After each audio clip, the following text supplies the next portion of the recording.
미중 간의 화웨이 문제는 우리에게도 불똥이 튈 수 있는 민감한 사안입니다. 자칫 잘못 대응하면 지난 2016년 사드 때와 비슷한 외교 실패를 재현할 수 있다는 우려가 나오고 있습니다. 왕선택 통일외교 전문기자의 보도입니다.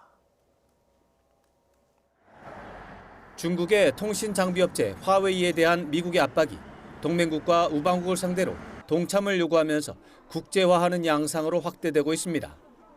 화웨이 문제가 국제화하면서 우리나라는 미국과 군사동맹이고 중국은 최대 교역 상대국이기 때문에 가장 불편한 나라로 꼽히고 있습니다. 이 문제에 잘못 대응할 경우 지난 2016년 사드, 즉 고고도 미사일 방어체계 한반도 배치 문제로 중국과 충돌했던 사태가 재현될 수 있다는 우려도 나오고 있습니다. 정부는 최대한 신중한 자세를 견지하면서 불필요한 사태 악화 예방에 초점을 맞추는 양상입니다. 미측이 5G 장비 보안 확보의 중요성을 강조하고 있고 강조한 바가 있다는 걸 잘 알고 있습니다.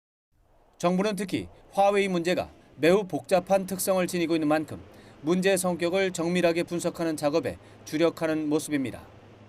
미국 쪽에서 군사 보안 문제, 즉 안보 문제로 규정하고 있지만 실질적으로는 통상 문제 성격이 적지 않습니다. 또 화웨이 문제가 미국과 중국의 무역 전쟁이라는 틀 속에서 불거진 상징적 전투 의미가 있다는 점에서 장기적이고 거시적인 차원에서 대응 전략을 구상해야 합니다. 정부 차원의 대응이 아니라 민간 기업 활동이 중요하다는 특성도 결합돼 있다는 점에서 민관 합동 대응, 더 나아가서 범국가적 대응 시나리오도 검토 대상입니다. 이처럼 사안 자체만을 갖고 분석하면 복잡하고 다양한 특징이 존재하기 때문에 3년 전 사드 한반도 배치와 유사한 정책 오류가 나타날 가능성은 크지 않은 것으로 전망됩니다.